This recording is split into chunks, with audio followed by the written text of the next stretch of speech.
goes. Hey.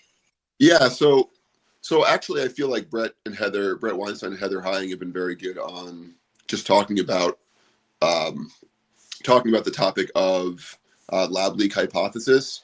So I recently had a conversation Oh, with lab league. the lab leak Oh, hypothesis. leak. Okay. The origins of COVID-19 could plausibly be from a laboratory, specifically the level 3, level 4 Wuhan laboratory. Gain of function places.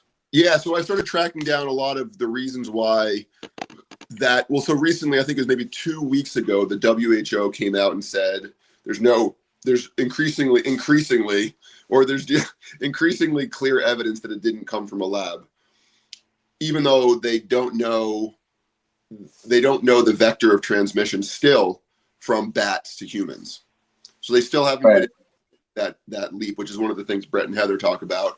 But a lot of people, even the WHO has made that claim. They don't know what that vector is, so they're still reaching to find it. And look, by the way, if they find it and the research is strong and the science is open and open source on that, great. Like let the world check your results. Yeah, because that's going to make a huge impact on stopping future pandemics. So we were just saying, like, if you can frame something that's a conspiracy theory in a way that could be innocuous, then it's not a conspiracy theory. It's the framing that blew away your capacity to hold, or you're simply not capable of holding more than one possible at the same time, which is not something to be proud of. Or you don't want to. Or you don't want to, which yeah. So that's where I'm going to go. So the question I had, so I encountered an individual who has essentially a lot to lose in his personal life from the lab leak hypothesis being entertained. So one thing that's happened with the lab leak hypothesis is it's been demonized as a conspiracy theory, and it's been straw man. So the straw man is something like China made a bioweapon because the Chinese are terrible, and anyone who thinks this is a racist against China, and it's like that's the straw man. That was the first straw man, actually. Yeah, that's the straw man. And it's like, okay, there are a million other ways it could have escaped from a lab, and none of them are particularly nefarious. Like they were doing gain of function research, which I'm not going to talk specifically about, but they were doing gain of function research in this lab. Let's just define as what you know what gain of function research is real quick. Just do a quick. Super quick. It's actually really easy to know what it is because it's what it sounds like. So if you take a virus or a pathogen and you manipulate it, that's the gain. You manipulate it in such a way that it gains a new function or a level of function. So let's say it's, just to use COVID terms, let's say it's communicability. Like, does it jump easier between humans and mice? So you could, or is it more contagious, or is it contagious? How it can go out and spread. Yeah. Surfaces. You make little edits in the lab to, like I said, some pathogen, and you change the function of it. So the non-nefarious reason to do that would be so we can study pathogens that might occur and be better prepared to deal with them. Right. So that's like a very non-nefarious reason to do it. But the more I looked into gain of function research, the more I started to uncover why the lab leak hypothesis is so dangerous to the GIN, the gated institutional narrative, which is that this couldn't have leaked from a lab. So gain of function research has been supported by Tony.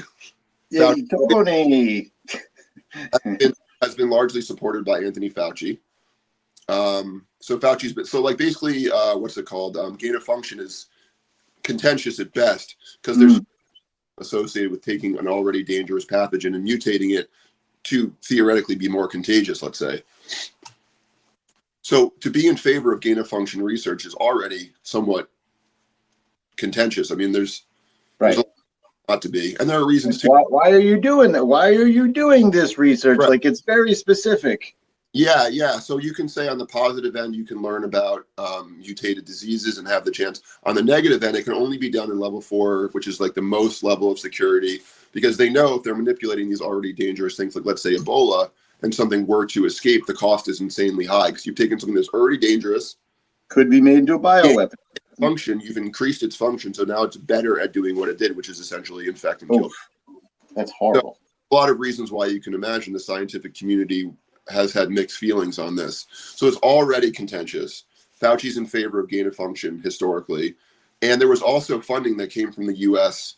And I would need to look back and post a link to the specifics, but this is all from mainstream sources, checked multiple times over, including the most anti-lab leak sources I could find. Right. I believe it's Nature or Science or Nature, right? One of the two. The one that against Trump. Yeah. So, defining a very specific political. Yeah, there's a spectrum of sources that cover, Right. So you have Anthony Fauci, you have essentially large scale NIH and global organizations that have been supporting research at the Wuhan lab. So once you know that, which none of this is contentious as far as I can tell, and I'm happy to be corrected. Common stuff. Yeah, and there's nothing nefarious about that. If you gain of function is somewhat gray area, but whatever. It was being done at a level 4 lab. Yeah. It was done in Wuhan. That Wuhan lab had been supported. And by the way, guess what kind of gain of function they were doing in Wuhan? Bat coronaviruses. Yeah. So you put all these things together, and then you make a simple suggestion that, like, wow, with all of those things well known, it wouldn't be incredible for a lab leak to be something that is a possible origin. Doesn't sound insanely extreme to me. I mean, nothing weird there. The one thing that makes it so dangerous is that with all of the connections to gain of function in Wuhan, if that happens to be increasingly more likely, then what you have is essentially a ton of very powerful organizations and people essentially holding the bag for COVID. One who's been historically in favor of gain of function. I mean, I'm not saying that it came from a gain of function, but if it came from a gain of function research center, looking specifically at coronaviruses, specifically at bats, you have a really rough situation now because you have to contend with the fact that doing this kind of contentious research was likely the reason that we have COVID-19. So think about how perverse an incentive it would be for this not to be a lab leak. Well, the intention has to be stated clearly, like not just in a brief sentence. In that case, if that was the case, there would have to be a big conference of sorts, and like people from external agencies that were not dictated by any of the connections with these people or something like that. Seemingly, like that seems to make sense, but who knows? Well, so theoretically, it being a lab leak, so looking at it from a non-conspiratorial lens. So it's like, let's say it was a lab leak. You might say, so what? It's like it was a mistake. Mm-hmm. Well, that was kind of the original narrative that some of the legacy media seemed to be running with initially. Like, it seems like might be from a bat, but it could be from a lab. And if it's from a lab, it's these labs doing this stuff. And it didn't seem completely out of the realm of being talked about initially. Yeah, the push is to connect it to some kind of wet market or just a natural occurrence. So that I think largely that's because there's so much to be lost if it is connected to human activity manipulating. Because I don't think this applies. Like, let's say that beyond, and I don't think we'll ever know, by the way. If you're asking me right now, I don't think we'll ever know. I think enough has been disappeared and enough evidence has been destroyed that I don't think we're going to know one way or the other. And I'm not saying it won't be a natural, like from natural causes. I'm not saying it's impossible. So I'm not making a strong claim one way or the other. But able to entertain the idea that it could have been due to gain of function research in a lab leak in Wuhan. It's like, that seems like the kind of thing that should be on the table until it's completely off the table, and it needs to be very seriously looked at. Because if not, what it shows is something incredibly necrotic within the entire community, that they're willing to sacrifice future pandemics and continue doing gain of function if the cost of gain of function is something like COVID-19. It would be a danger to civilization and populations across the world. That's for sure. And like another thing when you're saying this that comes across my mind, and it has the whole time throughout this stuff, because we were reporting on this back in January when it was first coming out of the louder reports from citizens, seemingly real. We're Citizens coming, within China? huh? Citizens from within China? Yeah. Yeah. So there was a, I believe he was a lawyer journalist guy who did a thing, and he was one of the first ones to supposedly break some of this and filming, stacks of bodies outside of hospitals and stuff like that. And that's what got my, flag way up. I I remember was like, sharing those images like in probably February. yeah, so January, the last week of January was, I believe, the first week we reported on. It was like January, and then the first week of February. Then I started to give it a little bit more attention, and it was interesting because it happened in a way that was like I was covering the revolt in Hong Kong, and it was really interesting. I mean, it got to the point where they were shooting flaming arrows, and and they had like underground tunnel networks. And so that was November into the beginning of December or so. And then all of a sudden, and I'm not trying to make any connections. I'm just saying this is the progression of what we were covering in at that time over there. The most interesting news, you could say. And then this came about, and there was all these, supposedly there was these doctors and there was people, citizens who were reporting on this, who were getting either sent to black jails or taken off for a little re-education week or two, stuff like that. Because I remember there was a doctor, I don't have it off the top of my head, but we could go back and look at some point, and who was one of the ones, I don't know what he was saying. I don't remember exactly what he was saying, but he was like, guys, there's people dying and it's crazy and shit's nuts. And they were like, oh, no, nope. And they took him away, and he like reappeared like 3 weeks later, and he's like, "No, everything's fine-ish." Yeah. Well, I think this is one of the things too that made me think of briefly. It's just the Potemkin Village. Are you familiar with the Potemkin Village? It's No. they do something similar in that movie on that like comedy on North Korea. What's that movie called with Seth Rogen? The Interview. The Interview. Yes. Yeah. So Potemkin Village was where where foreign journalists and dignitaries were shown how great communist Russia was. Right. So it was like the perfect idyllic village in the country. So China, I recently saw something about China's producing new Potemkin villages, but Oh, that makes sense. just have like it was actually like a lot of the things I take the most seriously are things that aren't political in nature. It's like watching something about carpenters in China and travel. It gives you the real insight because there's no propaganda there a lot of times. So an amateur documentarian who's in like this Chinese city and knows a lot about the city because he lived there for like 4 months studying carpentry. So those are always interesting to see how I mean, in regards to China, I think it's really hard to parse what's going on because our information is so limited and so controlled in regards to what's actually happening and what information is being shared, and it makes the whole thing really tough. And I feel like the mainstream media has just done such a terrible job of taking seriously how unreliable or how important it is to do really high quality journalism if you actually want to report on a closed place like China. I mean, the media at this point is, if we're looking at things in like a kayfabe frame, they're like the commentators on the side, like the old Vince McMahon or Jerry the King Lawler. Yeah. And they've allowed themselves to become that thing instead of like us being able to be like, can we take these guys seriously? Are they going to tell us the truth, or are they just going to mix in so many lies that no matter how much truth is mixed in there, it's you can only take morsels of information that they're using.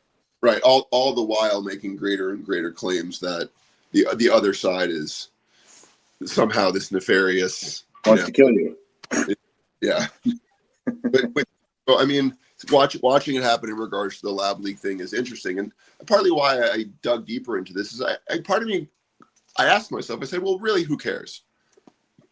And that was the question I was trying to answer. Like, well, why would it matter to me if let's say we could, beyond a shadow of a doubt, know that the origin was, let's say, bats that transferred through some other intermediary rodent into humans, whatever, or it was actually gain of function research being done, by the way, on a bat coronavirus.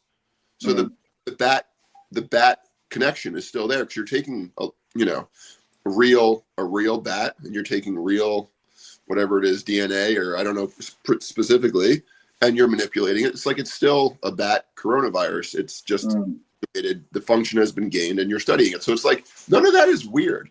Like all of that is completely reasonable. Sounds like what you would be doing in that situation. I mean, yeah, well, because bats are incredibly good vectors of disease because they're and they fly. So the fact that they fly, so this is one of the reasons I really like Brett and Heather so much. Is I didn't know this, but one of, if not Brett's primary specialty is bats. Oh, nice. Yeah, so he's an evolutionary biologist for folks who don't know. But bats and small mammals are like his area of expertise. So he knows about bats, which is really interesting because he's a good person to listen to on this. Yeah, Brett. Yeah, he's evolutionary biology, so that makes sense. Yeah. So, anyways, I don't know if I have a whole lot more to say on that specific issue, but just simply like when I asked, I'm just giving the origin of why I cared, but essentially when I asked why would it matter, then I was forced to really question seriously why it would matter to me, because I don't really have any skin in the game in regards to the origin. I'm not a scientist studying coronaviruses. I'm not a doctor. I'm not a lab tech. I'm not in the world of science. So personally, I don't give a shit. I don't have any reason to care where it came from. But the more I thought about it, it's like, well, I personally don't care. But it does seem insanely important to mitigate future outbreaks if this is something we actually public health, to know the most in-depth reason. And it seems like at this point, the opposite is happening. One of the ways you know the opposite is anytime you see the gated institutional narrative painting one perspective as being the perspective of the damned, irrefutable, then you know that something is up. And it's weird that is now the most useful heuristic, but it's like the louder someone's claiming, and I saw a couple of other people note this, but the louder someone's claiming that it wasn't from a lab, the more likely that it's in serious contention. Yeah. Otherwise, there'd be no reason to yell loudly. You could just outline all of the data, put all the data out in the world. A ton of smart people would crunch the data and be like, yeah, this looks pretty good. Yeah, because there would be no reason to be afraid of anything. I mean, other than misinterpretation of the data or something like that. And in that case, I don't know, it just might become a propaganda thing again. Well, noting the difficulty of finding all-cause mortality statistics would be another one. Yeah. Well, Joe, the thing I shared earlier was it was a Johns Hopkins newsletter, basically exposing, it would seem like heart disease would still be there if all things were the same, and to argue that heart disease went down, because there's no logic there. There's some logic to say, people weren't outside, so outside deaths didn't happen as much. And automobile accidents or plane crashes don't happen statistically significant way, but automobile accidents do. So seeing automobile accident deaths go down would make complete sense. And even seeing, let's say, normal flu deaths go down, I think can be explained quite nicely. Right. Because you could say methods that we're using to prevent COVID transmission are working really well against the normal flu. I don't have to agree with that, but it actually makes sense. So I say fine. But in regards to heart disease, it's like trying to find one too. I'm trying to find a reason. Less exercise, less outdoor exposure, less interaction with other humans, which is a known treatment for depression, which has contributions directly. People are having a harder time getting medications, less likely to go to their doctors. So it's like all of that's just the beginning, but all the preventative measures against sclerotic heart conditions amplified. So also it's like I just want to again, this is the completely non-conspiratorial take. How are we deciding what deaths, how are we deciding and how are we marking a death that would normally be someone with heart disease preconditions or conditions who dies from COVID? How is that being notated? Well, that's why that newsletter is so interesting, because that's like one of the only reports I've seen that starts to get into that. And it's like, well, yeah, this is the conversation that needs to be had. And anyone trying to stifle that are doing so at the risk of being anti-scientific, Right. and at the risk of being potentially ideologically driven, and just being anti-truth, because truth is about like getting it out there. This is the information. It's like, why would you try to be like, no, don't say that? Well, I was going to say, so I mean, one of the things that's actually useful to be aware of now in these kinds of conversations and day to day, it's not particularly helpful because most people don't know what I'm going to say, but the logical fallacies. So, I mean, straw manning is a logical fallacy. Appeal to emotion, appeal to authority, and there's all sorts of there's plenty of other ones. Gaslighting. Those all kind of are gaslighting in a way. I mean, it's all like within the realm of gaslighting. All those fallacies, all those biases. Well, yeah, I think the appeal to emotion right now is one of the more potent ones that we see, and it's weird to name it, but I can quickly look up the to make sure I'm getting it right. But I'm pretty appeal to emotion. I think demoralizing actually this is just a speculation of mine. Demoralizing a population potentially could allow you to push appeals to emotion a bit easier, because like when you're moralized, you're gonna care about objective truth a little bit more. Maybe it's just an assumption of mine, I guess. Well, you're going to be willing to explore more than one truth, more than one. Let me rephrase. You're going to be willing to explore more than one possible reality, more than one possible explanation for a complex. So, I mean, coronavirus and its spread is highly complex. So the idea that it's definitely one thing, even though there's limited, so like the data is so limited on it and it's not being shared. And one of the partners, in this case, China, has a ton to lose. And like everyone has so much to lose from this being a lab leak. Well, like China's right about to take off. When there's there's nothing to lose for anyone if it was natural. Because it's like, well, we couldn't do anything about it. It's like blaming Hurricane Katrina on nature. Right. Well, the reason the levees and dikes and dams in New Orleans were so shitty is because of corruption. It's like Peterson does this. I mean, in Amsterdam, they live underwater. Amsterdam is 6 feet underwater, and it's like they build their levees to 1,000 year standards. I think it might be 10,000, and it was 100-year standards, and they were getting pretty damn close to that 100 years. So essentially, it's the same thing. It's like, oh, it would be so nice if it was natural. What can we do to move? So like once that perverse incentive structure is set up, and in this case, it's so obviously set up, it's way easier for so many powerful people if this wasn't a lab leak. Once you know the incentive structure, you have to weight more heavily because no one loses if it's natural. So there's no incentive to make it natural. Well, not only does no one lose natural, but there's insane disincentives to have it be a lab leak.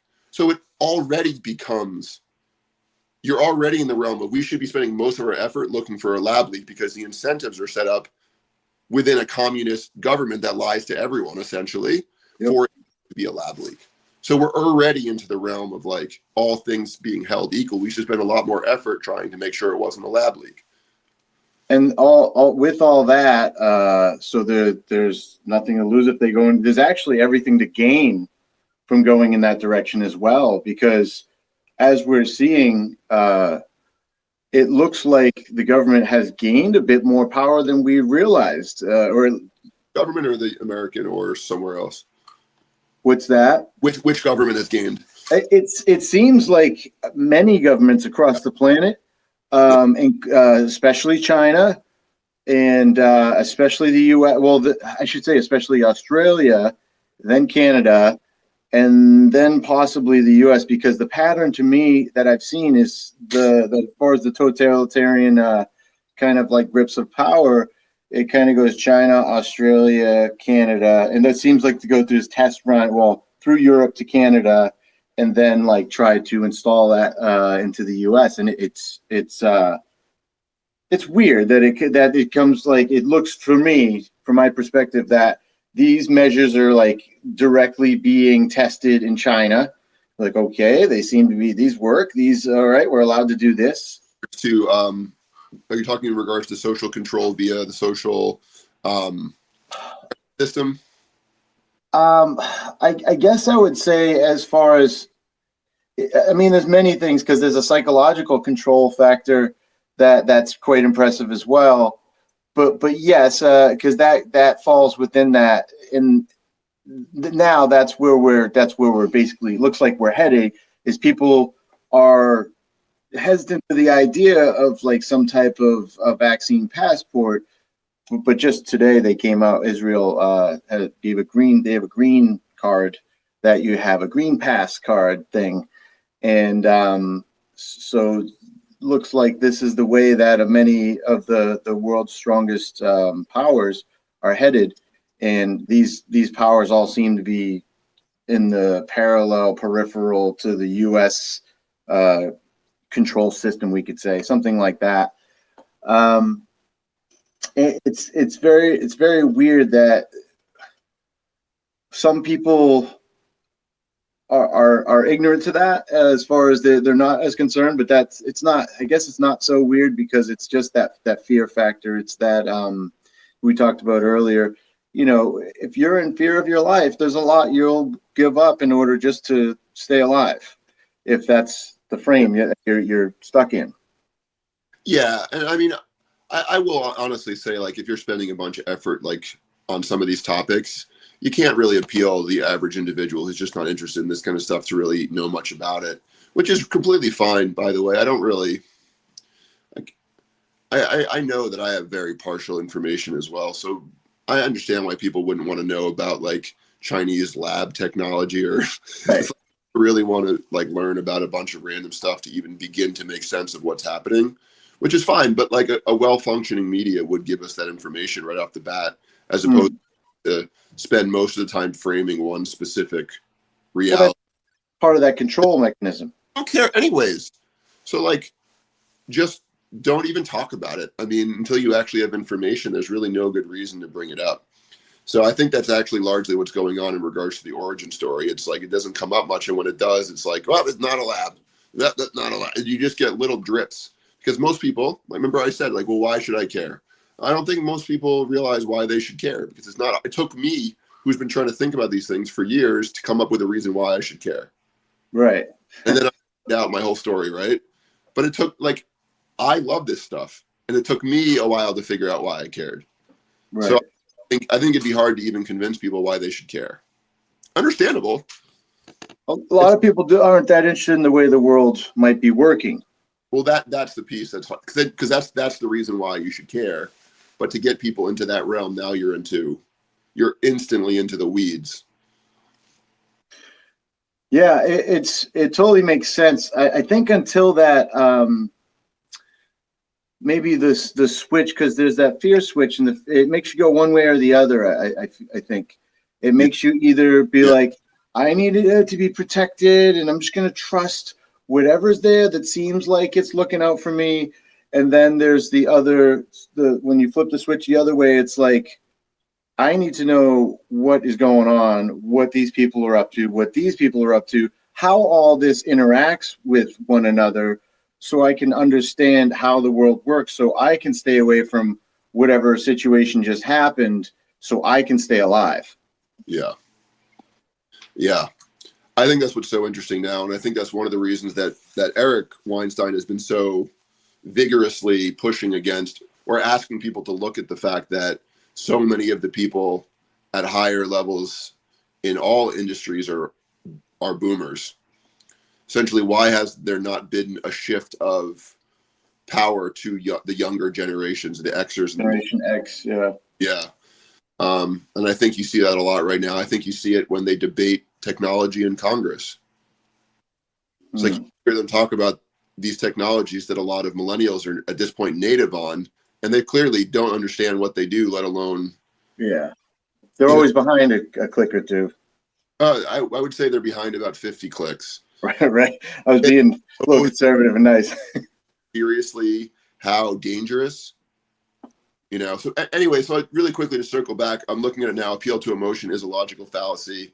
It's also known as appeal to pathos, argument by vehemence, playing on emotion, emotional appeal, and for the children. So different names for the same fallacy.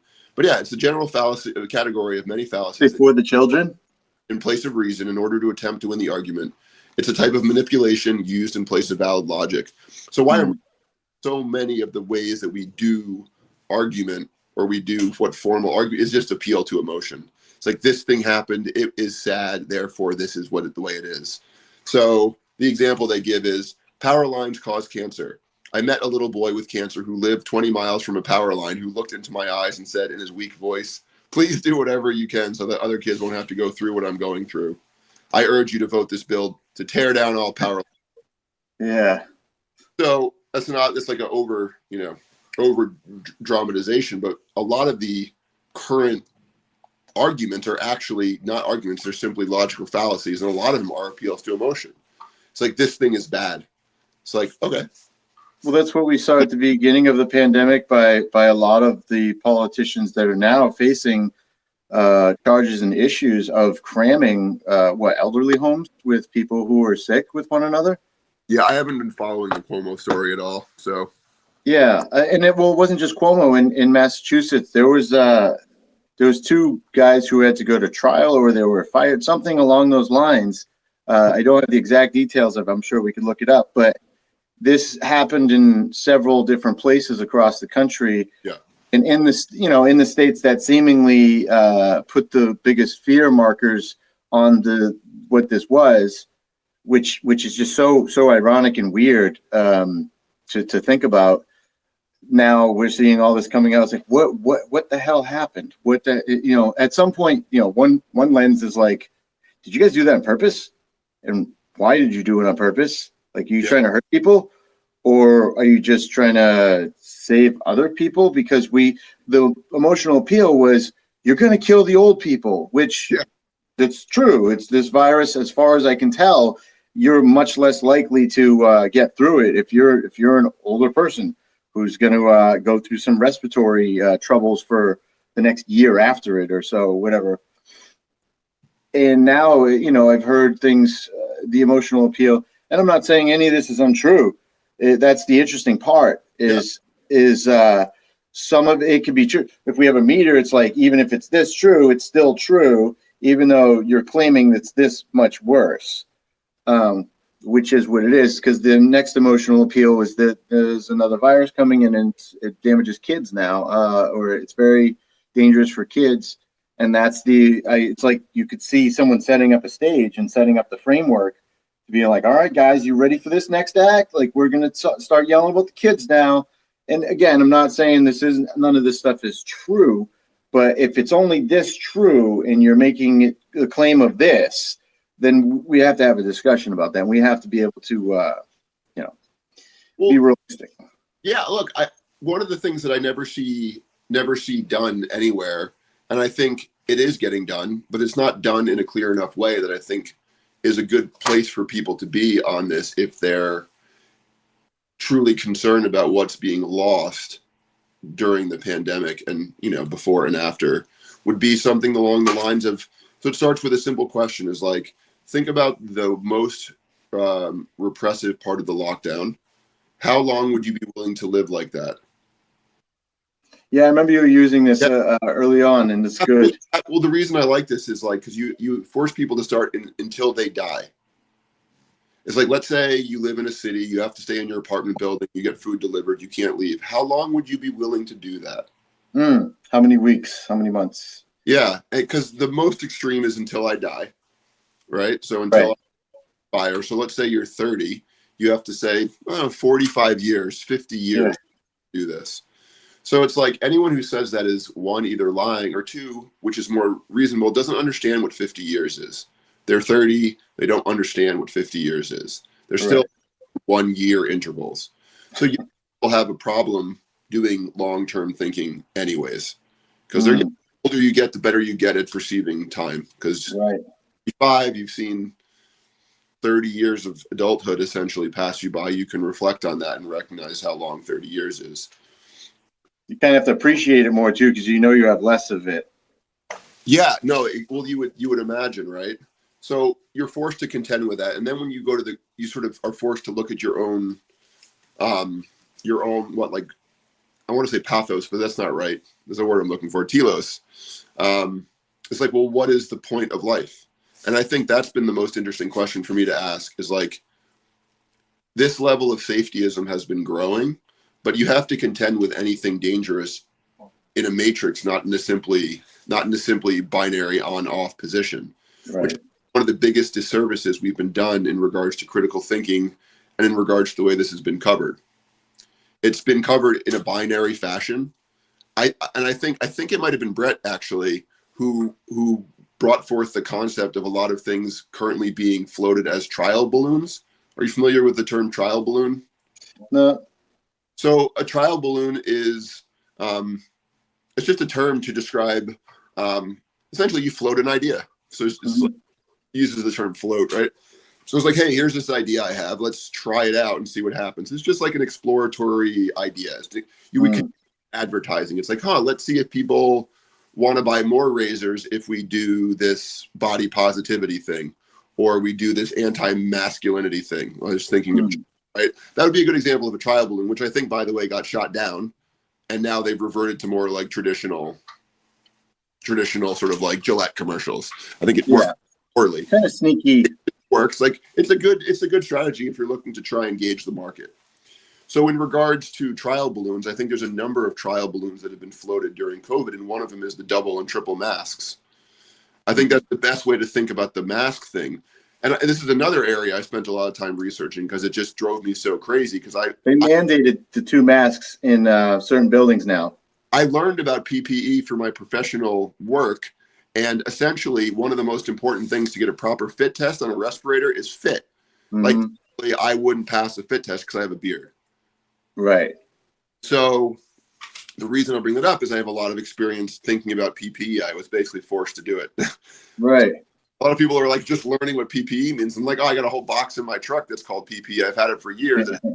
Different breathing things and glasses and like gloves and whatever. So anyways, so this double mask thing made me crazy right from the outset, because masks are always trading between filtration and respiration. And the way they get around respiration, that issue with heavy duty masks like the respirators with cartridges, is they actually, I've talked about this, I'm just speaking it out, is they actually have a plenum, which is a one-way flap, which allows you to exhale, because exhaling through the cartridges, which are the filters, is too hard. Right. That they're designed as a one-way filter, so you filter out everything outside you, like let's say some kind of noxious gas, and you exhale the spent with oxygen, which is CO2, right? Oh, I always get those confused, so I'm sorry if I misspoke there. Don't judge me on that. But so the plenum. So anyway, so the reason the plenum exists is because breathing through a really well-filtering mask is impossible, at least for long periods of time. So in the case of COVID, we have the dual problem of trying to filter in, but also reduce out. Right. And in many ways, the most important part of the mask is out. So right. The reason is because I looked at the study. There's one, try not to swear, there's one study. And the study isn't even with humans. I read it. It's with like soft face-like objects with a little spout that puts out exhalations. So what the fuck? So they're not even human heads. Let's say they were shaped really well. Let's say they're shaped really well and they look like a human face. They don't move. They don't talk. There's no mandible. Yeah, there's no movement, right? So that's one. Two, I'm trying hard not to swear, but the stupid heads don't have to breathe. What do you mean? Because they're not humans. Oh, so that, yeah. Little heads with an exhalation hole. It doesn't care about breathing. So, it's like, so you're using this and you're not even taking respiration into account, even a little bit. Yeah. There's no account for respiration, which is obvious because some people wear masks when they're alone in the woods or on the street. Oh, I saw it yesterday. So it's like, because people think there's no downside of wearing a mask. Apparently. Because they haven't been told that wearing a mask when there's no reason to is actually bad for you. Because then it would teach them that masking all the time isn't inherently good for them. Good, yeah. So the other part of that is you read the damn study. One, like you read it 2 sentences in from the headline, and it says 2 masks have some disadvantages. 1 high quality, well-fitting mask might in fact be better than 2 masks in certain situations. So like even in the body, until you don't even have to go deep into the research, you don't have to read a research paper. You can just read the article. I've read 3 or 4 of them from like New York Post, and it says it's possible that 1 well-fitting mask is more effective. So it's like, that's why the reason I bring up that whole long story, sorry about that, is the trial balloon. It's more, because if what they wanted was more effective masks, they would say, we don't have any good studies yet, but a well-fitting mask seems really helpful. Here's how we know. Right. There's some studies on the fittedness of masks and the escape of vapors and all this, but there's got to be a sweet spot between, it's like, if you're going to be working in a market, this is the most useful mask. And regardless of how you feel about masks, you can understand that certain masks are probably going to be better than others for doing certain things. Of course, that's how design works. So right. Great. But the idea that somehow the number of masks is what makes them effective. Well, we've been joking here. I told you 4 masks is the best because 5 is when you die. 100%. Not 5 is when you die. Is 5 the threshold? Because even in the articles, it says adding more masks at some point will become deleterious. It's like, well, first of all, obviously, know this. It's like, have you never tried to breathe through your comforter before? It's like more stuff in front of your face is not. It's like at some point you can strangle someone with a pillow. Right. But technically, we've seen it done in countless times in movies. Be strangled by a pillow to know that there's a balance between too much and not enough. But yeah, and then even reading the articles, you see that the articles even say this. So regardless of the one study that seems questionable at best, 1, respiration is never talked about, or it is, and slightly. And so this is a trial balloon. So note a bunch of trial balloons getting floated. And I think it's a good way, conspiratorial way of seeing what's going on. The non-conspiratorial thing is, what if there was an Ebola outbreak? How many masks could we get people to wear? Or how... No, that's the non-conspiratorial question. Because if you're like a city planner or you're an infectious disease CDC type person, how hard can we push people? What will we get them to do? Right? A trial balloons being floated during. When was it that we were like being told to like scotch tape our doors against a chemical attack?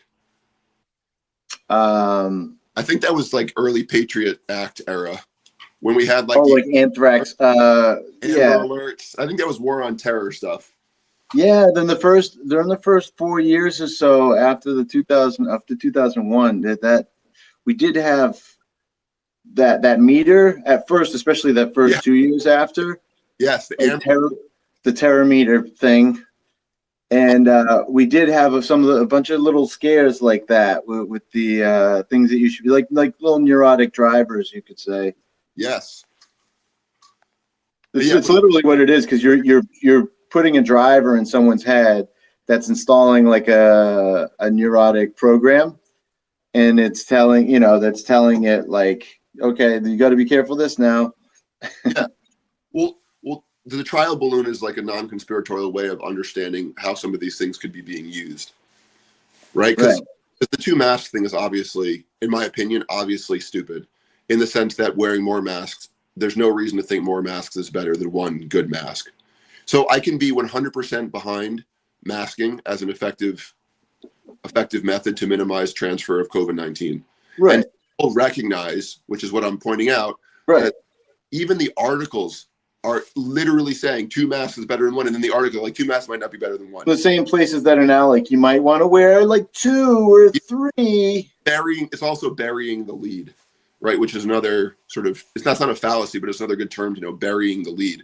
So the lead is a well-fitting mask works better than an ill-fitting mask, but you bury that in 2 masks. Right at the beginning, at the beginning. Like once you can see that they've buried the lead, they don't have enough evidence, and the evidence they're using is countering their own evidence, then you can say like, well, the 2 mask thing doesn't make sense. But the moment you do that, you have to start contending with lots of other things that might not have been as accurate as you might have once thought. Yeah. Which is rough, because once you start to, it's like the beginning. It's like what is it? The orange pill. What comes before red pill? I never heard of the orange pill. You're like, man, now I got to think. Now I got to think. It sucks. Is the orange pill like it's like the Trump pill, but then when you get like a little bit further than Trump, you get red pill. I feel like Trump has his own stupid pill. And I don't think you overlap at all. I never got Trump pilled, and I got plenty of others. Yeah, same. It is funny though. I'm surprised that never happened. That orange pilled during Trump time. Although he's not out of the contention, I guess, for 24 now. So the orange pill could catch up. Dude, the thing for me with Trump. Oh, that's why you said the orange pill. I got you. Yeah. The thing about Trump is I never found him particularly emotionally engaging in any way. To me personally, He's a psychopath. I mean, people did in one way or the other. For me, it's the superficial charm of the psychopath. Tap into my psyche very well. Like I didn't particularly like him. I definitely disliked a lot, but he just didn't make me that animated for some reason. Well, unless you enjoy being lied to your face or being lied to constantly. That was the part I was the most upset about, for sure. Right. Well, and that's what I warned everyone about. I was like, guys, look, like this guy's just like, it's a lot of lies that we've caught this guy in. And I'm not saying anything positive about anyone else. It's like just this guy in particular. And, lo and behold, they're not all that different, a lot of them. But it's Paulitainment. This is Paulitainment. We were due for this. We were due for a reality, reality prez. The Rock is going to try to take 24 or 28 or whatever it is. It's going to be so weird. Well, much like you, I found myself begrudgingly defending him at times as well. And largely it was frustrating because I wasn't defending him, but I was trying to expose the gated institutional narrative. I was trying to show how everything was being spun in a very specific direction.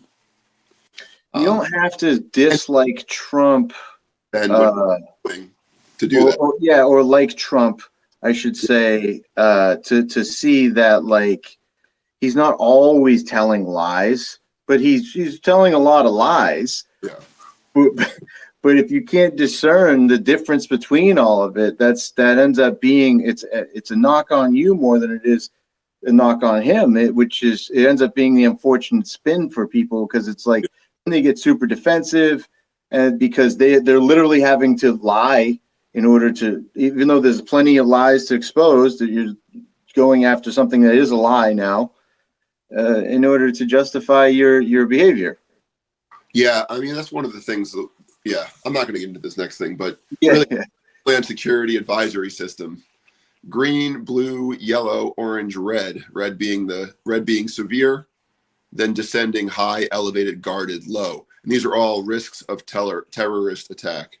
Oh yeah. It was a specific color-coded system in regards to risk of terrorist attack, put out by the DHS. So that's what that system was. The Patriot Act and these things started to. I watched a lot of Fox after 9/11, but I watched a lot of everything. But I realized over the years that Fox went in really hard on the, I guess what you could say, terror alert stuff. Yeah. And they really were kind of leading that. I mean, and George Bush Jr. was president at the time, so it makes sense that there would kind of be a little bit of a power shift towards the conservative legacy media. And they were really, generating into that power, that Fox powerhouse legacy media thing at that moment. That's where they took off.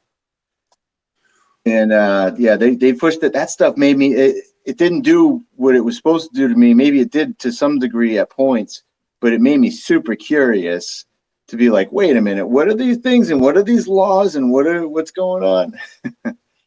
Yeah. Well, that was actually I was a freshman or sophomore in college when 9/11 happened, and I remember being strongly against the Patriot Act then. So it was that was something it was weird because some of the things that started happening were the things that I had thought about when I was, say, I think 14, 15 years old, creating my emails and starting being like, I'm not going to use my real name, and starting to realize that if I was going to be on this thing this kind of like monolithic thing, which I knew was powerful, but I didn't quite know the extent of the future. I don't think anyone really could have, but I knew there was some stuff going on where as I put my information into this thing, it would start to capture, I guess, a part of me that would make me easy to identify or something like that. Just have no anonymity. And that was like, just, it's weird thinking that when I was 16, 17, I even gave a shit about any of that stuff, but I did. Yeah. Well, I think what us older millennials are in a pretty unusual position. Right. Having grown up non-native and then becoming native during our sort of formative older teenage years, teenage through old. So we're a very unusual age bracket. I'd say like 35 to 40. Yeah. Because I call us we're still the outdoor kids. We still went outdoors. Oh yeah. But we also got the internet integrated into our youth. So it also, we were in like the old world. Like it's like the merging of the old world and the new world. It's very strange. Yeah, I agree. Actually, just to we don't have to shift, but I don't have unlimited time remaining. I was just curious if you wanted to touch on some of the women's sport and the trans stuff in sports, if you wanted to touch at all on that, or we could go somewhere else. Let's pick one more topic for the next like 15, 20 minutes if you want, and then we can call it. Yeah. Since it's a familiar territory, we could jump over there for a few. Yeah. And then we'll however you want. That way we have a couple of specific, I think like the trial balloon thing is a cool thing to think about too. And that's a good one we can come back on, and I'll try to think more about that as far as the purpose and point and when we see them. It's actually relates really well actually to Blue Church. So I'll see if I can force Jordan to give me some more info, but essentially learning, like mapping out how the different pieces of the Blue Church archipelago organize. And like for instance, I think one of the trial balloons is actually, it ties in nicely. It's an unintended segue, but one of the trial balloons that the Guardian, I think, is especially good at, which is very much Blue Church, is there's this one writer, and she always writes articles like lifting weights makes you a misogynist, or like makes you know what I'm talking? Yeah, I've seen those. She's like, yeah, I started lifting weights and I became a white supremacist or something. yeah, they're that bad. But I realized that this ties in nicely, because what those kind of articles are, those are the trial balloons. It's like, can we get away with shifting white privilege and everything that's white privilege whiteness? Can we do that? Can we do that shift? And the way you see it's like, can we get what's the politically correct term for being interested in young people sexually? Is it MAP, minor attracted person? Yeah. Float the minor attracted person. Dude, I was listening to NPR, Boston NPR yesterday.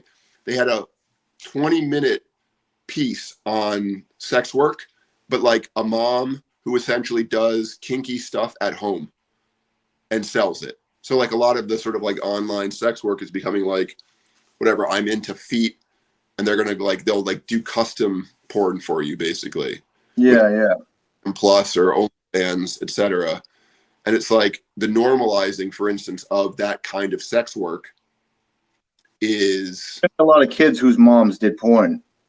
Well, they talk specifically about the fact that she was now doing this kind of work when her kids were home, and how hard it was for her. I'm using the quotes not for intimidation, but just to say this is what they were saying, how hard it was for her to have to do porn with her kids in the next room. And they were talking about, I cannot empathize with that. I can say that much. Figuring it out. And they were trying to essentially make it like a poor me story. So that's a good trial balloon. It's like, how are we going to, like, what can we float? Is this the time that we can do the minor attracted person shift? How much support can that get? Well, pedophilia is being interested sexually in people under 12, but the one that's older than, like, there's an age cutoff. The fact that I've heard the different terms. Stuff, and I forced myself to learn. it's not like I would learn, but here's the thing is I learned about this a year and a half ago, and now a lot of this stuff is coming out. So if you're really aware of the trial balloons in your area of expertise, like we've been following the trans stuff, we saw the trial balloons a long time ago. Yeah. We saw the little punches. I mean, Jordan Peterson is like the ultimate person to point out, or even Brett, 10 years ago, Brett pointed out what was at Evergreen. So those people are very adept at seeing those little moments that ultimately foment into these giant movements. That makes sense. To recognize what's a real trial balloon. And the question now becomes is like, well, those things being done, like how planned, how much do those people who are floating these things understand what they're doing? I don't know. It's a good question. Well, this lines up with some of the, and I hate to be like cliche or whatever, or just like typical, but like the Marxist types of experimentation that were going on back in the Soviet, they messed with these ideas. They had kids that they were cutting all their hair the same, having them dressed in the same gray clothes, pushing it so that they were taken care of, so the parents could work harder on their work day and all this stuff. And these experiments went horribly wrong. Yeah. No, and that gets me into what I was talking about earlier. And I don't want to get distracted, but something along the lines of like, I think enough people are recognizing that this quote unquote capitalism versus communism or capitalism versus socialism is not even close to the right ballpark. That's what we need to be talking about in regards to how to proceed. It's a red herring, but I don't want to get down that path. I mean, do you want to briefly talk about some of what's going on? I think this year's Olympics, I think the trans stuff is more and more. I see a lot of the trans stuff as being something else, and I don't know what the other thing is, but it's obviously not simply about inclusion or even about the sort of social justice ideology gone awry. I think it's about something else. And the only talk about what the other thing is would be to enter the realm of what conspiratorial / exploratory thinking. So I don't know if you're in that realm, or you want to just talk about maybe the 2021 Olympics or what's going on in regards to some new updates, the future. Well, I want to touch on what you just said real quick. Oh yeah. And it's because I've had this idea, I think, for like the past almost 20 years or so. And it was a weird idea to have at the time. And I don't know if it was placed there or if it was something that I came up with or if it was a combination of any of that. But anyways, it's like the idea of humans evolving into this like amorphic thing, which, you know, you can't tell if it's a man or a woman. It's just, it's a trans being, you could call it, or something. Yeah. And that seems to be the experimental idea that's floating around this topic to me, whether it's spoken out loud consciously or not, because it seems as if it's like a hyper open-minded idea. Yeah. That is like, why can't we become this? And I'm not saying one way or the other, but it's I can see that kind of being in that realm of thinking. Again, not super consciously. Those people, I don't hear them speak about, I want to be this amorphic thing in the future that doesn't have a thing. I mean, some people might talk like that, but very few do I hear actually articulate anything like this, or that they want humanity to go in that direction, even though they're kind of trimming the hedges to make things form in that direction. Yeah, just an idea, just a thought I had, and I wanted to share on that because I always come back to that and I don't articulate it enough. I like that. I think that's much like my how long do you want to stay in lockdown question. It's a way to disarm people and think more seriously about what the long game looks like in regards to trying to, I'm going to use the term flatland, which is a integral theory term, but to flatland men and women into this sort of amorphic, ungendered, alien-like creature. Well, because it seems like in some ways what folks are looking for is something along the lines of more choice, and maybe that's the moment now. If you were to try to be as generous as possible, there's an exploratory. Let's take all the power games and all of that aside, which we could talk about. But let's say people are truly exploring what it means to be a gendered and sexual species and really pushing into the realm of the healthiest version of futurism we can come up with. Right. Well, you have to ask that question. It's like, How diverse is it? forget the What technical. is it? Do What you does it look like? you're aiming towards its assault is essentially an unsexed, and how dynamic that is? Because the moment there isn't a binary to play with, you have a nothingness. You flatlanded the binary or the trinary, which is not a word, but you know what I mean? Like, You make less choices. let's be honest. Let's say it's male, female, and other, or something like that. Let's say it's the moment you flatland, you make everything an option. You flatland those three into nothing, and it all becomes the same. Mm. It's impossible to avoid, and that's By trying to give too many options, you ultimately take away the options. yeah. So going back to the triumvirate, you could also say in a more Christian, or would be the Father, the Son, and the Holy Ghost. But you could also do the man, woman, and the Holy Ghost, or God, man, woman, the triumvirate of the relation. And God would be something like the symbiosis of the man and woman, or the sort of the symbiotic relationship between the masculine and feminine. And right. There's the realm of the godly, and that's not perfect, but the moment you destroy those categories, which would be necessary to have this future, this sort of futuristic, you actually flatland everything, and there's no categories, because without what cis male and cis female, or cis man and cis women, there's nowhere to play. You actually need the binary categories to play, and the moment you get rid of those binaries, you can't play anymore. Yeah, and what people will claim to that is the response reaction is like, no one said that. It's like, well, no one said that, but the implication of where this goes, if we accelerate in this direction, goes in that. So people have to understand that while that might not be the thing that people are saying they want, that this could be the potential of accelerating into this direction if we, especially unmitigated or anything like that, is. Yeah. I mean, it's making the individual into the categories. So as far as, because last year was supposed to be the year for the Olympics, that we were going to see that big explosion of the trans movement essentially via the Olympics. Yeah, and I got to be honest. I want to say outright, I actually don't know how big a thing it's actually going to be in the Olympics. I don't know of many trans.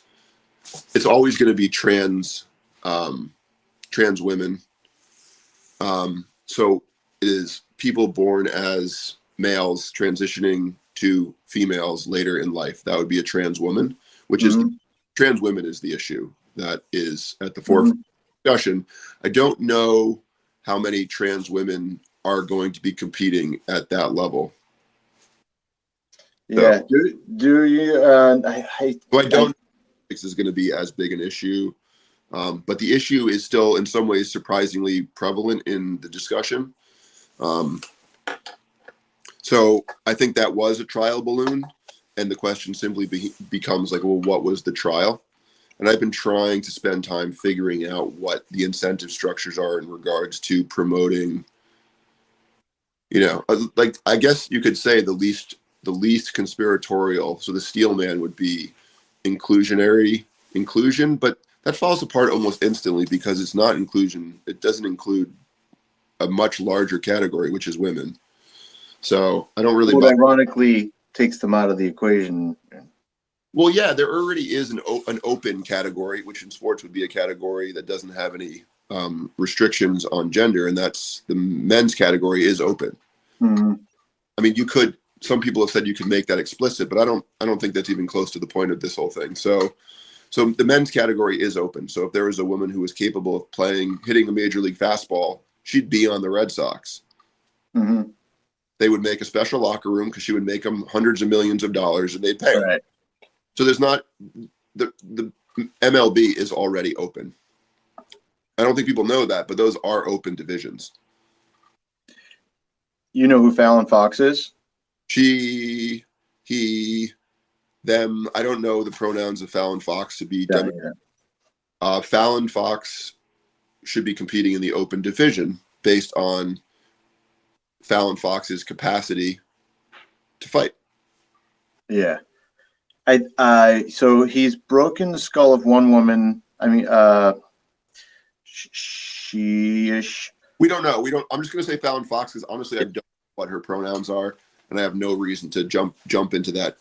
Yeah, and Into that hole of confusion. I believe I'll have to double check this, but I believe I heard Find it and it might change, so it's dangerous because it makes right. It's dangerous because if the pronoun changes, then this video automatically becomes bigotry, even if we're Right. believe it's probably she. But if that changes in a year or two, does this video become retroactively bigotry? Right. That's a good question. Unfortunately, because forget the fact that any reasonable human could understand the timelines. What if the AI can't? Yeah. This goes on to Right. AIs that were misgendering Fallon Fox. Crazy. Anyways, sorry, go on. So that's actually that's a good point. I think she might have smashed two women's heads now. I think it's at two women's skulls that have been cracked in some way, shape, or form. So that's interesting, and I'd love to see Fallon Fox fight a man, just for the hell of it. And I think she's a professional. I want to say pro fighter, not amateur. I believe so. Yeah, so I mean, I'd be okay with even her fighting like amateur guy or something like that, or a low level pro guy, or to know if she was training before she transitioned, and if she competed before she transitioned, any of that stuff. But I will. I'm gonna actually now. I'm curious, and I'm gonna do some digging around that at some point. Because get her Wikipedia bio right now. Oh, nice. So, anyways, 45. 45 years old. I didn't know. I thought Fallon Fox was younger than that. Oh, interesting. But anyways, but so yeah, so I suppose in regards to the Olympics. Again, for me, the question has always simply been, this has always been an area where we can see how challenging it's going to be to enforce these new standards. But the question still remains in regards to why is this particular one being pushed as hard as it is? Because it's much harder to make the case of the inclusion aspect for transgender rights. And I think it's helpful for me to not think of it as being transgender rights, but as being LGBTQIAA plus rights. And that's actually somewhat helpful because I do think, and I think if we were being honest about it, I think the seriously talking about transgender people would put the category into a very small number of people where you could begin to say like, well, there's not a whole lot of people in that category. Those people shouldn't be discriminated against, but we don't want to discriminate against the 49% of humans who are women, which is precisely what will happen if these categories at a legal level get instantiated in law. Even New York, they possibly might have in the same regard as Bill C-16 in Canada. Yeah, the overlapping with like even looking at something very serious like biological men with biological penises in a women's prison would be a good example. And I think 2 or 3 years ago would try to make the claim something along the lines of that will never happen, but we've seen it started to happen. And any opportunist who will be capable of getting away with that claim will make it, and they'll have to be reckoned with seriously. The thing about having to reckon with it is the moment you reckon with it in regards to prisoners is you're forced to reckon with it at other levels. So it'll be how that's contended with, because as prisoners take advantage of this, the stories will be covered up, but at some point the stories will become too heavy to cover up. And then obvious. Game is sports, and it's like, well, okay, but it's kind of the same. And the concerns are overlapping. It's not a simple problem, but which is always the irony, because being simply someone saying they're a woman, which is basically the standard for colleges, right? Yeah, what was real quick? I know you know the qualification for the Olympic trans athlete, trans woman athlete. It's actually a testosterone level. I believe it's 5. It was at 10. I can't remember if it was deciliters per nanomole. I can't remember but it was at 10. Now it's at 5. So for the Olympics, and I don't think that's Was it changed. 10 before? It was. I don't think that's changed, but I think that remains the standard. So there is actually a chemical standard for the Olympics, but almost every other sport league doesn't have that, including the NCAA. So Oh, yeah. Well, I mentioned one of the things that Trump did was sort of he tried to enforce the gender assigned at birth as being the standard, and this was in regards to actually protecting. Some people would say hmm. Title IX protections. So, but there's basically no standard in colleges. I believe you have to have a doctor's note, so, but you don't. Right. There's no testing, so there's no testosterone or testosterone like markers. There's no physiological transitioning required. There's no hormonal treatments as far as I can tell required. So at the college level it seems like it's essentially open season. Do you know, it's kind of related. Do you know how the general difference ranges between men and women with bone density, stuff like that? Yeah, I couldn't quote the bone density numbers now. Yeah, yeah. I just because that's the one that for me I'm like that's a big thing. That bone density in sports it's a Yeah. huge thing. Your ability to have your ligament tissue is much less likely. Like for instance, uh, high school girls are and college girls are much more likely to tear their ACLs. It's like 10 to 1, if not higher. It's insane. It's crazy high. And that like so one thing just like that, okay, you can't change that in your structure once, just from taking whatever estrogen. So that you already have kind of a leg up there. Well, Um, you know that one of the primary reasons has to do with Q angle. I don't know if you know this. I studied this specifically. So the women's hips are wider. So mhm. of their femurs exiting their hips is more, Yeah. which puts a lot more stress on the ACL. So why that matters is like, well, if you don't know anything about the human body, you don't know that the human body has built in what mechanisms to prevent you hurting yourself. Mm, So if one of those mechanisms is in place to prevent you tearing your ACL, your body's gonna just simply produce less force over biological history. right. And you're gonna essentially develop less musculature intergenerationally. There's gonna be this is not even getting into the carrying a child and all the reasons women have higher body fat, which means lower muscle per weight. Right. Someone fighting in a predominantly male or in a male body is going to have different body fat levels at the same body weight by necessity. Yep. But So just if a man can walk around at 7% body fat healthy and a woman can walk around at 13% healthy, just do the numbers. The amount of muscle the same weighted male is going to have compared to the same weighted female is going to be much higher. And even if there weren't differences in muscle fiber types, contractile forces, bone density, which affects muscle contractions because stronger bones, your brain knows how strong your bones are and won't let you do more work with a weaker bone. So all of these things overlap into making just a less powerful runner, let's say. makes me curious with the direction that we're heading, knowing all this information and having so many data points now. If we actually begin to use this stuff in our qualification processes, not just for trans people, but like just categorizations and whatnot. Because if we're getting serious about science and introducing it to sports, because that's what we've been introducing is technology and science to sports for as Yeah. long as they've been around. It like, are we going to go in this direction, and are we going to start to uncover all these things for the general population to be like, wow, it's a lot of different things to consider there in this for women's sports. Well, I think ultimately what we're going to have to contend with, and this is like a meta issue that's going to converge in many areas, is the idea of meritocracy itself.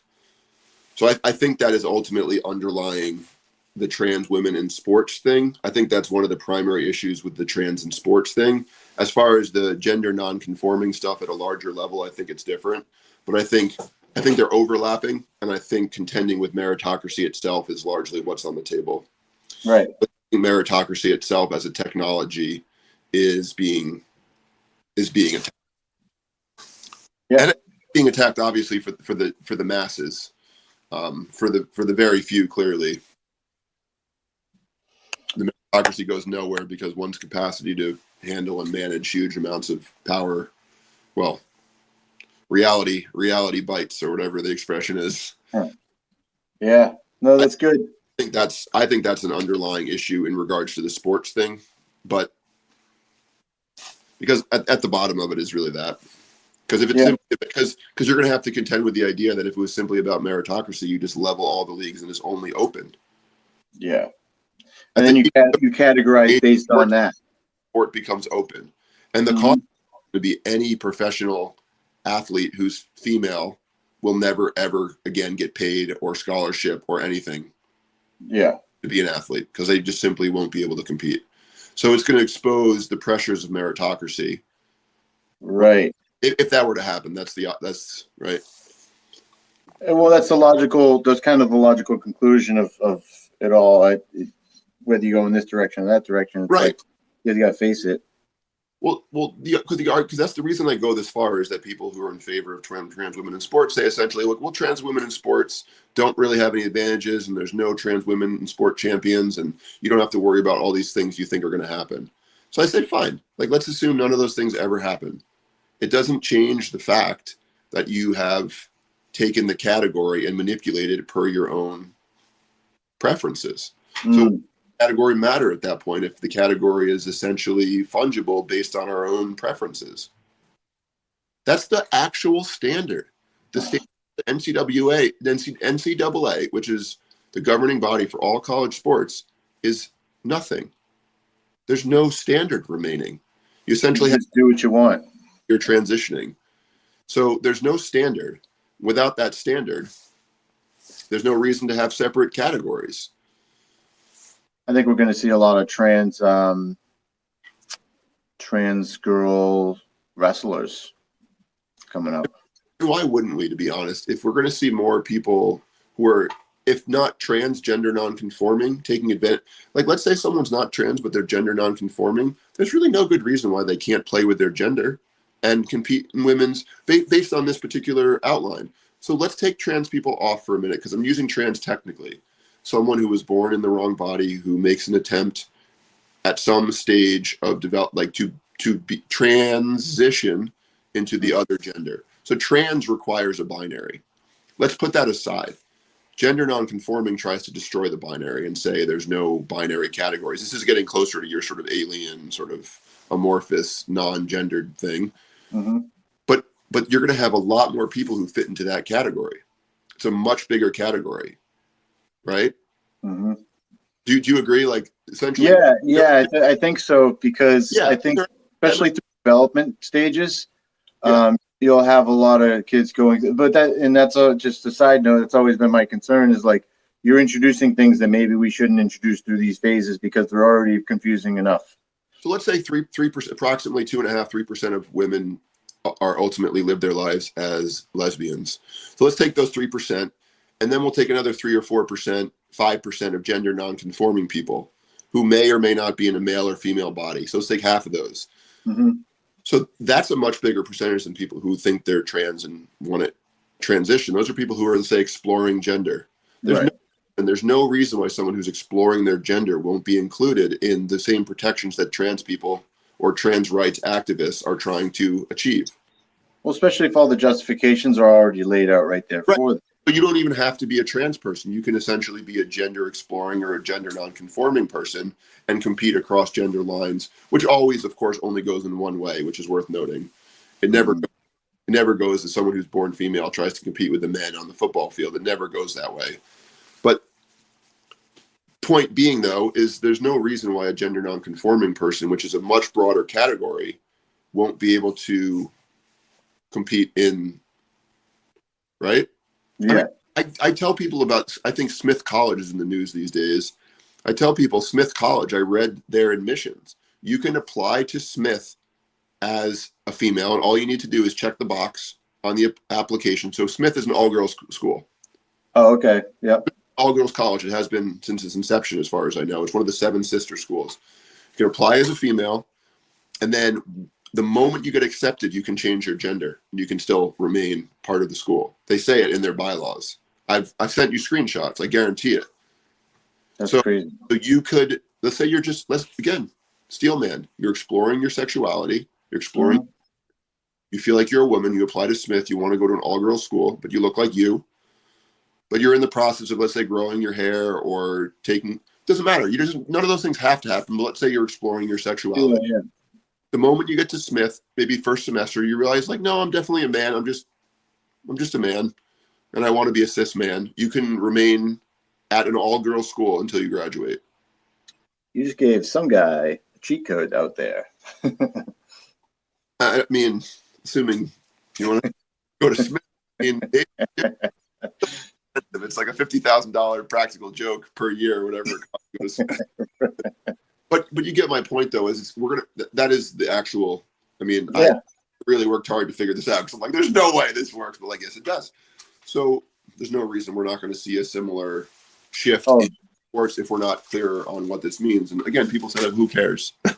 That's the thing that I think is interesting. It's like, well, why should I care about this? It's like, I don't have any girls in sports. Yeah. So, and for me, there is what as far as setting precedents. It seems like what the natural progression is what we started to see from the girls in Connecticut, which is that these girls are going to just get frustrated on their own. They're going to have to fight on their own. And that fight will have to be supported by whoever supports what they're fighting for. Because it seems like on a national level, there's no push yet. On the state level, there's no push yet. Only on a localized level is there pushes for people to be like, wait a minute, we're not sure about this. We're not sure we want to allow this to become a thing, and that we want our girls to not have what they consider to be fair after fighting for so long to get sports in the first place. And there's the attack on gender itself as a concept, because underlying the meritocracy is like, well, some girls are better than others at sports. Because then you have to contend with that's why I mentioned the attack on meritocracy, because the moment that some girls are just taller, which makes them better at basketball or whatever, you just have to contend with the reality that some people are gifted things other people are, and life is inherent. And meritocracies, like sports, expose that unfairness. If a coach discriminates because someone's tall in basketball and they happen to discriminate because they also shoot better, right, they're still discriminating, and that's still how life kind of works. And to not be able to deal with the consequences of that is now facing, I mean, that goes into other psychology. It's like, if you cannot deal with the consequences of the meritocracy, there might be, some other things going on. And again, maybe you can make the argument the other way, whereas claiming that if you're obsessed with meritocracy, maybe you're this, like predatory thing that only cares about winning or something like that. So yeah, I understand. I understand. Claim is that it's about fairness, and the moment you bring up the fact that it's unfair to all of these girls who are now competing against, then fairness doesn't matter. It goes out the window because the equality or equity is more important than the fairness. So that's I think what the equity doctrine is. The good teaching moments to recognize is actually not fairness at the top of the hierarchy, because fairness and meritocracy are bedfellows. So it's really not fairness. I think that's about as, and by the way, to try to bring someone who hasn't been thinking very deeply about these things, bring someone to the reality that a lot of the sort of equity doctrines are not about fairness, it'd be nearly impossible, because there's so much work to do to see how we got to where we just got. Like, I've put so much time into thinking about the sports thing, so. I mean, that's on them at that point. And if that person is interested in understanding, just like, some of the people that we've studied, part of the reason I kept studying them is I wanted to know exactly what they were talking about. I wanted to know what they meant. I needed to figure out their terminology and their framing, and because I knew it made sense at some level. And that's on the people who want to understand that level of analysis.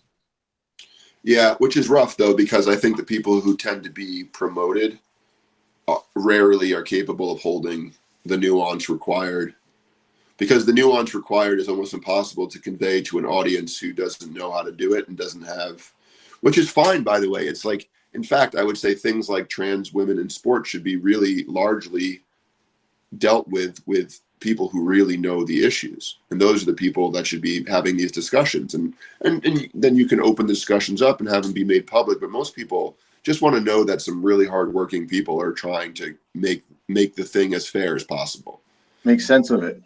Yeah, and have it be fair, honestly, not sort of modern equitable, but fair, which is to say that some feelings are going to get hurt, but the idea in fairness would be to make things as free from external bias and politicking as possible, given the constraints that are unavoidable.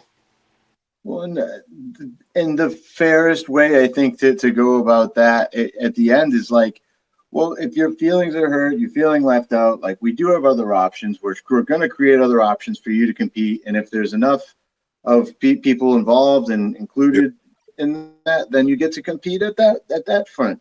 And I'm not saying it needs to be that way, but I'm saying that would be the way that I would probably say that you can include people in this way that they want to be included in the competition, and say there is something to win. It might not be the thing that makes it unfair for everyone else for you to win, but it's a thing. It's a consolation, I guess.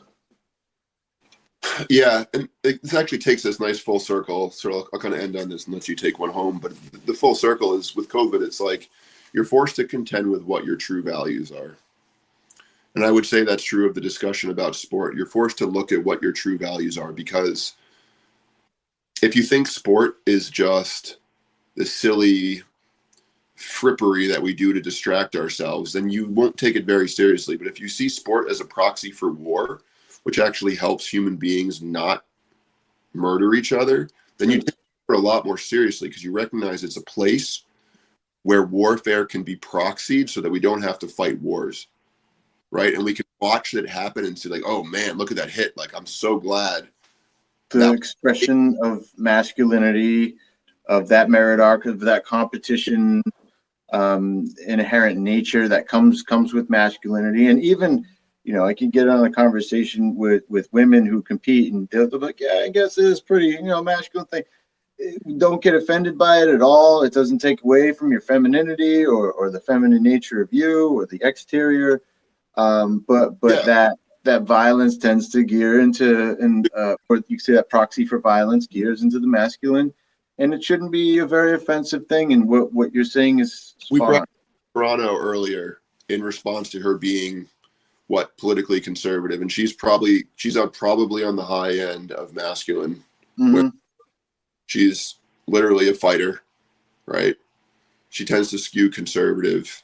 She seems to be unwilling to put up with anyone's shit. She doesn't seem to care about the crowd, right? There's a lot of tendencies. And then someone like Fallon Fox, you could look at Fallon Fox and be like, well, yeah, she seems like pretty masculine too. I mean, regardless of her gender, her tendencies are towards the masculine.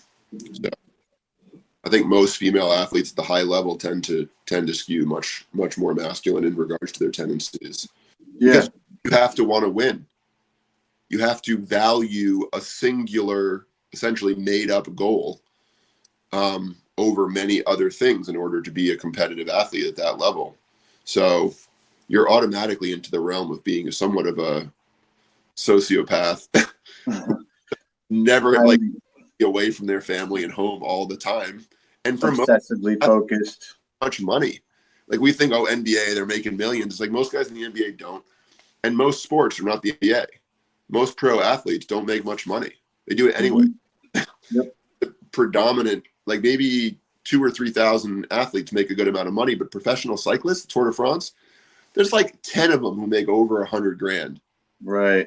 Thousands of pro cyclists in Europe, like, who literally just ride their bikes 20 hours a week and look like, survivors of terrible disease. Like they're destroyed, and they make like 40 grand a year, Right. and they still can't have a family. They have to be on a bicycle taking drugs all the time.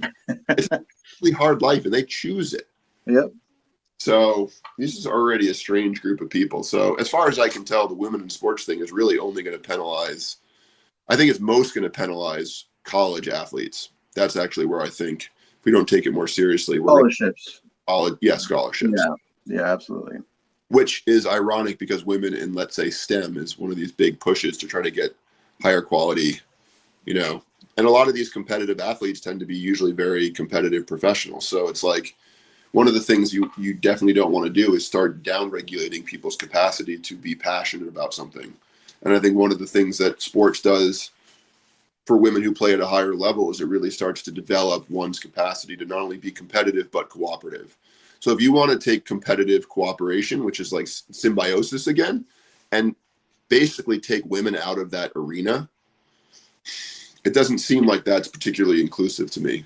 Yeah. Well, what do you think those women are going to do? They're going to, they're definitely not going to feel satisfied if they're not able to express themselves in the way that they maybe ideally want to. So it's frustrating. I can only imagine how frustrating it is. So that's one of those, again, hidden issues is like, well, if you think sport doesn't have any value, you're going to sacrifice it at the altar of inclusivity or whatever. But if you actually think it has a ton of real value, regardless of how you feel about how it, then you definitely think about it a little differently. So even this conversation right now has changed my perspective on why I think sport is valuable. Mm-hmm. And for women too, right? Yeah. High performing women to help be an equal part of solving the world's greatest problems. I think sport is actually a big piece of helping very capable women figure out how to cooperate and compete. I'd be interested to see a study done on a civilization that, or two different civilizations, one that had sports and one that didn't, to see which, what manifested or what differences exist. I would guess that maybe there was more violence in the culture that didn't have the sports outlet and like the sports. Yeah, that's it's interesting. No, that's an interesting angle. Thanks for letting me talk that out, because that I think we can actually really begin to look at. And I think one of the things that COVID has also forced us to do is see how important sports are for kids. So that'll be an interesting thing to pursue that I'm sure no one will study. Right. That's what social science would be really good at, by the way. Which it should be good at. Like a high quality sociology system would actually be interview tons of kids at different ages and different athletic of both boys and girls, men and women, and start to interview them about how important sports were. And then you could also pair that up with other things. Yep. Things we see that sports and like recess tends to really help school performance. Mm-hmm. Really interesting. Quality physical education. So. Yeah, that's where we're going. That's where we're going, Leo. Anyone out there who could Let me end this recording here.